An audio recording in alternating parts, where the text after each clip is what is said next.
Major General Qasim Qureshi, retired, presently is the High Commissioner of Pakistan to Sri Lanka. He was born in February 1955. I don't want to give the exact date of birth since you may want to send him cards. Graduated from the Pakistan Military Academy in October 1974 and joined the 17th Punjab Infantry Regiment. He commanded Infantry Battalion for 3 years. His commands include commanded Pakbat 2 in Bosnia 1994-95, commanded Infantry Brigade for 2 years in Kashmir 1998-2000, Chief of Staff of the Army Strategic Force Command in 2000-2001, Director Operations and Plans and Strategic Plans Division in 2003-2004, commanded Infantry Division for 2 years in 2004 up to 2006.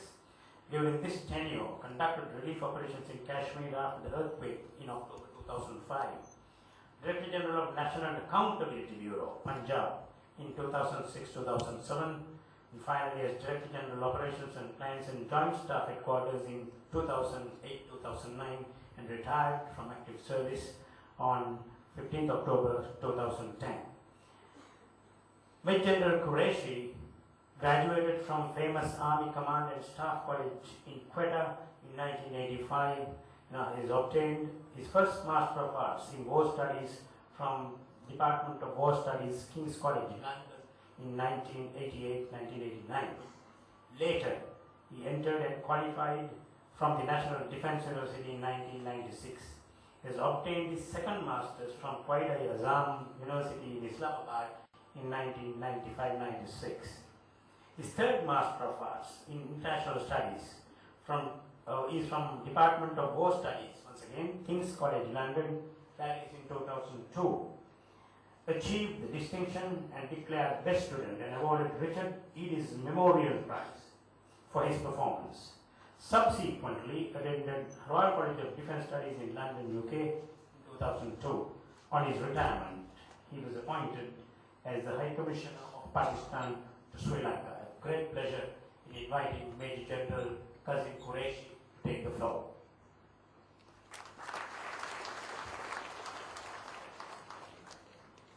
Major General Qureshi will be speaking on the topic Sri Lanka as a hub in Asia, giving another South Asian perspective.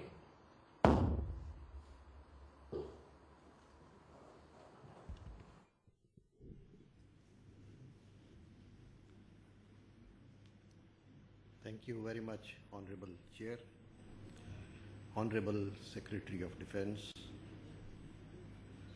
Chief of Defense Staff, Commanders of the Armed Forces,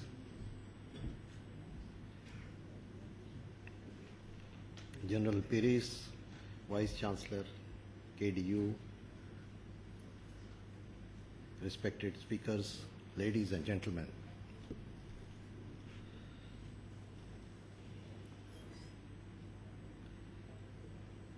I am actually a stand-in speaker because the president of the NDU was supposed to make a presentation, but for some unavoidable reasons he could not come yesterday, and it was only yesterday that the Vice Chancellor requested me to make a presentation, and so therefore what I am going to speak are just my thoughts that I collected over the last 24 hours. Also, I want to make a disclaimer that whatever I'm going to say are just my own personal views. They do not necessarily represent the views of the government of Pakistan. So what I'm going to talk about is the South Asian security perspective. And the flavor of my presentation is going to be slightly different. I will focus on the South Asian region as such. And what South Asian, the importance of South Asian, emerging importance of South Asian region, the security dynamics and challenges that we as a community of nations collectively face in South Asia. I will then talk about the existing security architecture that exists in South Asia. I will talk about its weaknesses and then make some recommendations of how we can improve the overall security environment in South Asia. And finally, I will briefly touch upon what role Sri Lanka can play in this overall process. Ladies and gentlemen, South Asia as a region has been steadily rising in importance since the end of the Cold War. And some of the main reasons for this are that China's rise as a potential economic and military superpower is a cause of anxiety amongst certain regional powers and as well as the United States. You may hear many scholars and strategists debating these days as to whether this rise of China will be peaceful or not. South Asia happens to be China's southern neighbor. This, amongst others, is an important reason for the growing US engagement in South Asia, especially its strategic partnership with India. And you often hear the Americans talking about India as a pivot to Asia.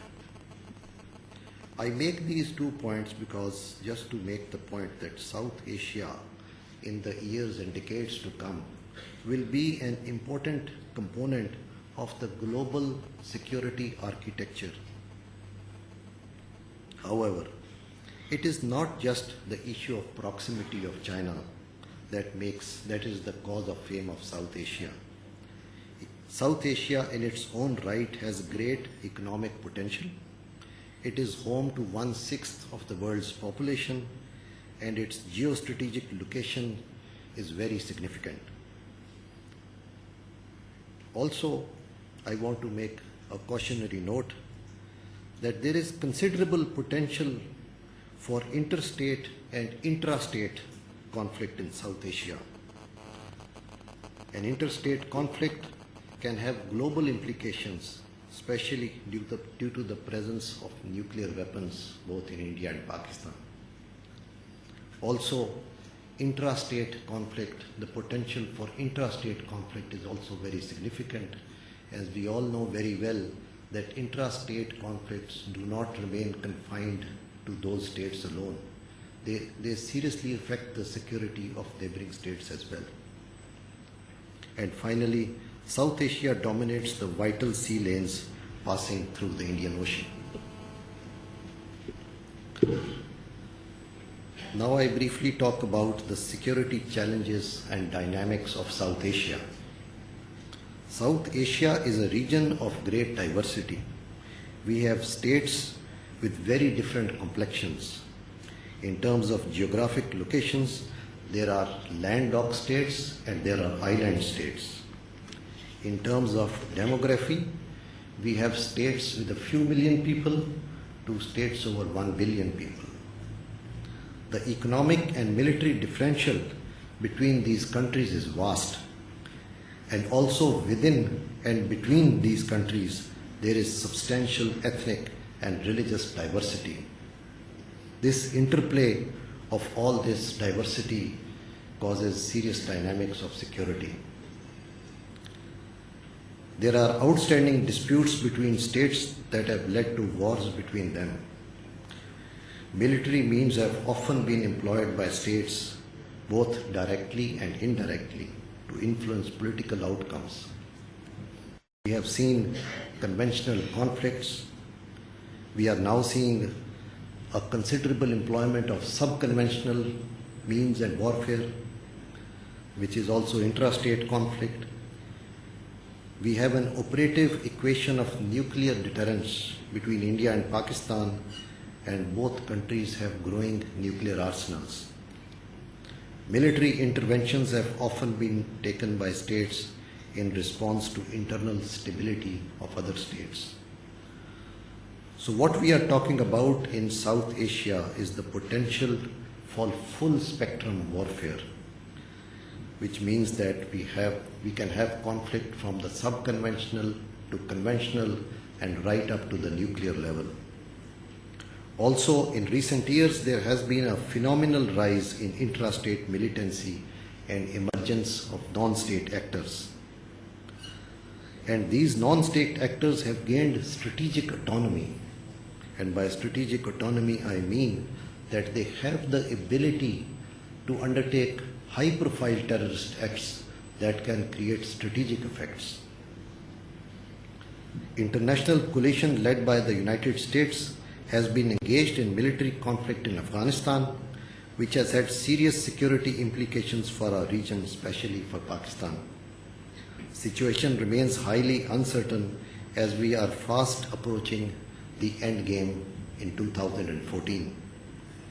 This might be an end game for some countries, but not for Pakistan and South Asia.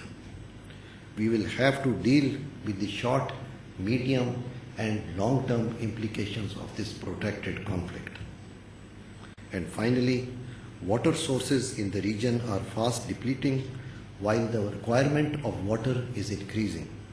Sharing of water resources, which if not managed equitably, can be a source of future tension and conflict between states. Now I'll briefly talk about the existing security architecture of South Asia. This is a very fragmented security architecture when we look at the region as a whole. Between India and Pakistan, we have a complex deterrence equation in place. Also, to maintain the stability of this deterrence, we have a whole set of CBMs, both at the conventional and nuclear levels. Another important stabilizing factor is the leverage possessed by the United States to diffuse tension and crises between India and Pakistan. A positive element of this security architecture in South Asia is the multilateral cooperation that is ongoing to ensure maritime security in the Indian Ocean, and this aspect has been mentioned by some previous speakers as well. There are examples of bilateral security cooperation, and a very significant and important example has been Pakistan-Sri Lanka Defence Cooperation during their year-long war against terrorism. What is South Asia lacking as far as the security infrastructure architecture is concerned? In this globalized world, where regional cooperation is vital for economic development and security, SAARC has not become viable. This is mainly due to the difficult relationship existing between two major countries of South Asia, namely India and Pakistan. SAARC essentially remains an incomplete forum, as it does not have the mandate to develop and implement collective or even cooperative security mechanisms, because security and economic development, as we all well know, go hand in hand. Mistrust between countries is deeply entrenched, which is often and easily exploited by non-state actors to pursue their nefarious designs. Countries have a complex mosaic of engagement in South Asia. This engagement is a combination of cooperation, coexistence, competition, deterrence, coercion, and confrontation.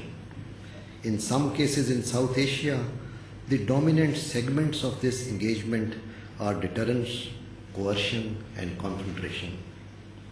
Other negative trends are unhealthy competition to gain influence in other countries and exploiting internal fissures of other countries to achieve strategic ends. I will now like to quickly make some recommendations to improve the overall security architecture of South Asia. The phenomenal development of China and ASEAN countries is creating, as we all know, a positive developmental impulse in South Asia. This, in my view, is a historic opportunity for economic development that we all must not miss. South Asia has to develop as a region. We cannot afford that any country is left out. South Asia needs to be peaceful within, nor should it become an arena of any future Cold War. It must remain a non-aligned region, economically engaged with other regions of the world. Cooperation, not competition, should be the approach to deal with the complex problem of Afghanistan. Post 2014, more than the US and the West, it is in South Asia's vital interest that Afghanistan does not once again descend into chaos as it did in the 1990s. SAARC must be made use of as a vehicle to achieve economic integration of the region. At the bilateral level, all countries must endeavor to evolve a positive mosaic of engagement between them. Cooperation, coexistence, and economic engagement should be the dominant segments of bilateral engagement. Disputes between countries should be managed peacefully. SAARC must also evolve as a regional security mechanism. This will obviate the need for mediation by extra-regional powers. And it is more often than not that we have seen in history that the mediation of extra-regional powers is more often unhelpful than being helpful. Terrorism is a menace that needs to be dealt with collectively. India and Pakistan must endeavor to develop CBMs to deal with tension and instability caused by terrorist attacks. And within the overall framework of CBMs, this is an area where we do not have any effective CBMs. The maritime security architecture that is currently in place and it is being developed between other countries as well in the region needs to be further strengthened. Now, what is the role of Sri Lanka? Sri Lanka's geostrategic location, as has been amply highlighted by many other speakers, is pivotal and central in South Asia. The sea lanes of the Indian Ocean connect it not just to most countries of South Asia, but to other important regions of the world. It can thus develop not just as an economic hub that everybody is pointing out, but I will add to this cultural and strategic hub as well. Sri Lanka can play an important role in strengthening SAARC as well. Despite numerous difficulties and challenges that Sri Lanka faces, it has managed to maintain good relations with all regional countries. This foreign policy approach is worth emulating by other countries of South Asia. Sri Lanka has won a protracted war against terrorism. In the process, you have gained valuable experience and expertise. This experience and expertise must be shared with other countries of the region in their efforts to deal with terrorism. And Sri Lanka has a long history of intercommunal and religious harmony. All the important communities, religious communities of South Asia are present and represented within the Sri Lankan society. And if you take a longer view of Sri Lankan history, you will find that the conflict that you had over the last 3 decades was an aberration and not a norm. The norm has been peaceful coexistence. And Sri Lanka must be a model of religious harmony for the rest of the countries of South Asia. And finally, Sri Lanka's unique location within the Indian Ocean enables it to serve as a pivot of security for the Indian Ocean. It can thus become a crucial enabler of international trade. I thank you all.